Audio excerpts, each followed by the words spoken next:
पश्चिम बंगाल दिवस 20 जून 2026 से मनाया जा रहा है। लेकिन 20 जून के कोई और दिन क्यों नहीं? कोई भी दिवस या त्योहार या पर्व मनाते हैं, उसके पीछे कई कहानियां और इतिहास जुड़ा रहता है। इसके पीछे कौन सा इतिहास है, कौन सी कहानी है, चलो जानते हैं। वर्षों पहले चलते हैं। बात है अंग्रेजों के जमाने, जब हमारा भारत आजाद नहीं हुआ था। ये चिंगारी लगाई थी अंग्रेजों ने। 1905 में बंगाल को 2 भागों में बांटा था, धार्मिक आधार पर, यानी हिंदू और मुस्लिम आबादी के अनुसार बांटा लॉर्ड कर्जन ने। कारण बंगाल के क्रांतिकारी अंग्रेजों से लड़ने में लगे हुए थे आजादी को पाने के लिए। इसलिए अंग्रेजों ने बंगाल को 2 भागों में बांट दिया, बंगाल और मुस्लिम बंगाल के रूप में, क्योंकि दोनों की आबादी अलग अलग थी। वो चिंगारी आजादी के पहले यानी 1947 से पहले तक वही चिंगारी धधकता शोला बन चुकी। बात करते हैं 1946 में मोहम्मद अली जिन्ना, जो कि मुस्लिम लीग के नेता थे, उन्होंने स्पष्ट रूप से कहा कि भारत में या आजाद भारत में मुस्लिम आबादी नहीं रहेगी। हमारे लिए एक अलग राष्ट्र चाहिए। हम एक साथ भारत में नहीं रहेंगे। हमारे लिए अलग राष्ट्र होगा और वो होगा पाकिस्तान। अपनी बात मनवाने के लिए उन्होंने यहां तक कह दिया, भारत के 2 टुकड़े करो या फिर भारत का विनाश होगा। आइदर डिवाइड इंडिया और डिस्ट्रॉयड इंडिया। यानी अपनी बात को मनवाने के लिए वो किसी भी हद तक जा सकते थे। 1946 में बंगाल एक प्रोविंस के रूप में था, यानी प्रांत, बंगाल प्रांत। उसमें आज का बांग्लादेश और आज का पश्चिम बंगाल सब शामिल थे। उस जमाने में प्रोविंस प्रधानमंत्री के अंतर्गत आते थे। जैसे कि समझ लो अभी वर्तमान में केंद्र में एक सरकार है और राज्यों की अपनी अपनी सरकारें हैं। केंद्र का भी अपना एक शक्ति होता है, उसके पास पावर होता है, और राज्यों के पास भी अलग अलग पावर या शक्ति होती है, जिसके आधार पर मुख्यमंत्री अपने राज्य को चलाते हैं। उस समय बंगाल प्रोविंस यानी बंगाल प्रांत के जो प्रधानमंत्री, अभी कह सकते हैं कि मुख्यमंत्री, तो मुख्यमंत्री या उस समय के प्रधानमंत्री बंगाल के कौन थे? ये हुसैन सलीम सोहरावर्दी, जो कि 1946 से 1947 तक बंगाल के प्रमुख थे। उस जमाने में भी विधानसभा हुआ करती और उस विधानसभा में, बंगाल के विधानसभा में 250 यानी 250 एमएलए यानी मेंबर ऑफ लेजिस्लेटिव असेंबली यानी विधायक हुआ करते थे। अब बात हुई पाकिस्तान के मांग की, इसलिए ये यानी सोहरावर्दी भी वही जिन्ना के समर्थक थे और पाकिस्तान बने ये भी चाहते थे। इसलिए इन्होंने क्या किया, इन्होंने जिन्ना की बात पर बंगाल में डायरेक्ट एक्शन की बात की, यानी सीधी कार्रवाई। पाकिस्तान की मांग माने वरना हम अपनी बात मनवा लेंगे। कैसे? इन्होंने सभी मुस्लिमों या फिर कहें मुस्लिम लीग के समर्थकों को आह्वान किया और कलकत्ता में बुलाया सभी को। आज के कलकत्ता के शहीद मीनार जहां पर स्थित है, वहां पे सभी समर्थक जुटने लगे, आने लगे। और क्या हुआ, आने के कारण उस जमाने में मुस्लिम आबादी इतनी ज्यादा वहां पे इकट्ठा हुई और गैर मुस्लिमों यानी हिंदुओं पर अत्याचार करना शुरू हुआ।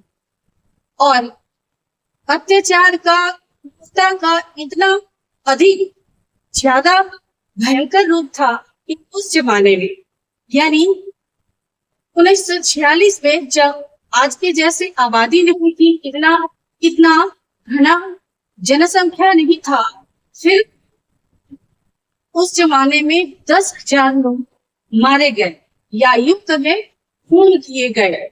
पर महिलाओं पर, लोगों पर इतने अत्याचार हुए कि क्रूरता की सीमा पार कर दिए और चारों तरफ नजर आ रहा, जिसे ग्रेट कैलकाटा किलिंग कहा जाता है। जब ये घटना घट रही थी तब प्रशासन या पुलिस क्या थी, नीरव थी, दर्शक थी, कोई कार्रवाई नहीं कर रही थी। और ये पुलिस किसके हाथों में था, सोहराब वर्दी के हाथों में थी। और इंस्ट्रक्शन दिया गया था या कहा गया था कि जो हो रहा है होने दो, अपनी बात तो मनवानी है। इसलिए हो रहा था 16, 17 और 18 अगस्त ये नरसंहार चलता रहा और चलता रहा कलकत्ता में। उसके बाद जब चारों ओर ये बात फैली तो 19 अगस्त को पुलिस थोड़ा एक्शन में आई और धीरे धीरे साधारण नागरिक या यहाँ के हिंदू कबीले नागरिक एक होने लगे और आवाज उठाने लगे और लड़ने के लिए तैयार हो गए। इसलिए पुलिस भी धीरे धीरे एक्टिव हुई और थोड़ा सा 19 अगस्त के बाद शांति हुई। बात गई अंग्रेजों के हाथ में। अंग्रेजों ने कहा कि विधानसभा में इस बात को तय किया जाए कि बंगाल के लोग किधर रहना चाहते हैं, हिंदुस्तान में यानी भारत में या फिर पाकिस्तान में। इसका डिसीजन यानी निर्णय कौन करेगा, इस निर्णय को लेने के लिए विधानसभा में वोटिंग शुरू हुई। जैसे अभी क्या होता है, संसद में कोई भी बिल या नियम या फिर कानून को पास करने के लिए बिल लाया जाता है, वोटिंग होती है, चर्चा होती है और वोट ज्यादा होने पर वो नियम या कानून या बिल पास हो जाता है।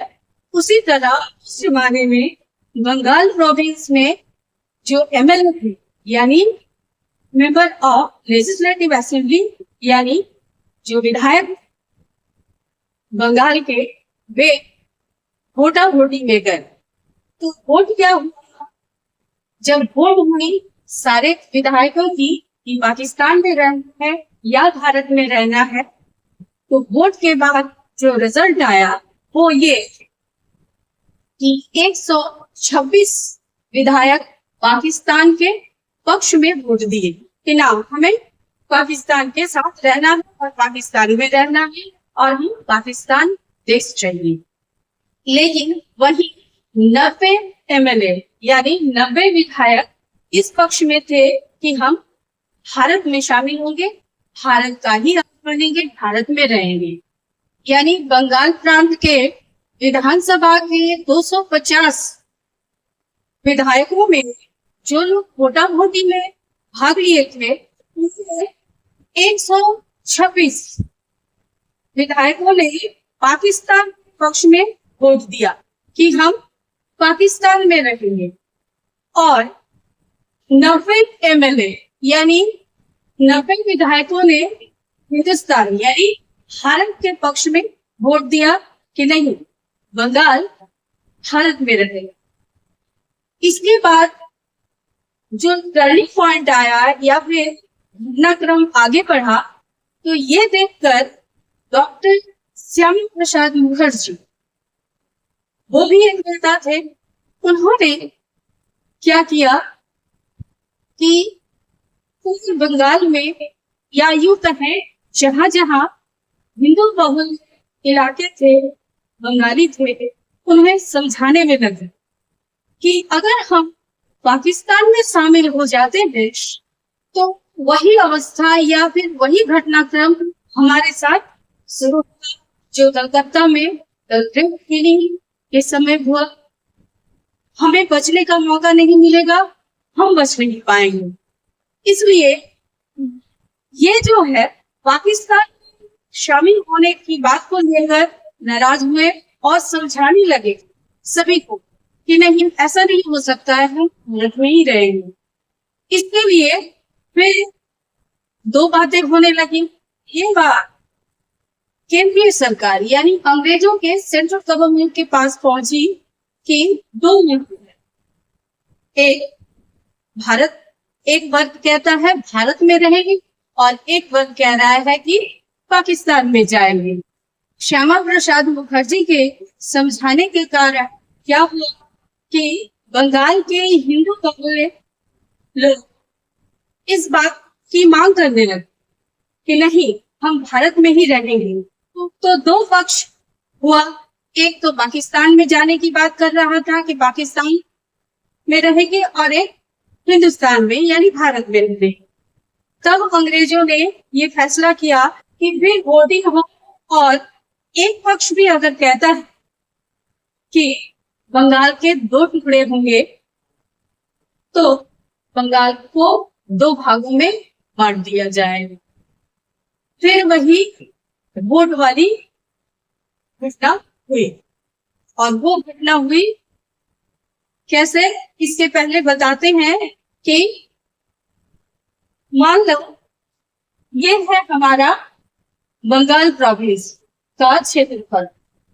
अब इस बंगाल प्रोविंस के क्षेत्रफल को दो भागों में बांटते हैं, तो ये पूरब और पश्चिम, तो ये इलाका जो है, ये वाला इलाका है, वो जो पूरब वाला इलाका में रहते थे मुस्लिम बहुल जनता, और पश्चिम वाला इलाका, वो जो बंगाल है, पश्चिम वाला बंगाल, इसमें हिंदू बहुल बंगाल और यहाँ मुस्लिम बंगाल। तो ये दो टुकड़े कैसे हुए? वोट वाला दिन था, और वोट हुआ कर 20 जून 1947। इस दिन जो वोटा वोटी में जो भाग लिए एमएलए यानी विधायक, 106 विधायक इस पक्ष में रहे कि नहीं, बंगाल का विभाजन नहीं होगा, और यानी पूर्वी बंगाल और पश्चिम बंगाल दो, तब आया पश्चिम शब्द। ये 106 विधायक कहे कि नहीं, बंगाल के दो टुकड़े नहीं होंगे। 58 कहे होंगे, और 21 विधायक वो भी नहीं वाले वोट में दिए, यानी 106 और 21 विधायक इस पक्ष में थे कि बंगाल का विभाजन नहीं हुआ, लेकिन 58 विधायक इस पक्ष में थे कि बंगाल का विभाजन होगा। तो होगा ये मत आया, अंग्रेजों ने कह ही दिया था कि अगर कोई पक्ष कहता है कि बंगाल का विभाजन होगा, तब 20 जून 1947 की ये घटना हुई, और इसी घटना ने पश्चिम बंगाल शब्द को जन्म दिया। तब से पश्चिम बंगाल नाम सामने आया। उससे पहले बंगाल ही हुआ करता था। इसी कारण कुछ लोगों का मत हुआ कि नहीं, 20 जून को ही पहली बार ये समर्थित किया गया कि बंगाल दो हिस्सों में बटेगा और पश्चिम बंगाल एक होगा और पूर्वी बंगाल यानी ईस्टर्न बंगाल, जिसको ईस्ट पाकिस्तान कहा जाने लगा। लेकिन देश आजाद हुआ, अलग अलग सरकारें आई, अलग अलग मत हुआ और इन मतों ने कहा कि नहीं, ये जो दिन है वो काफी पीड़ादायक, खूनी और काफी दर्द भरा एहसास कराता है, याद दिलाता है उस दिन जब कलकत्ता की मूव हुई।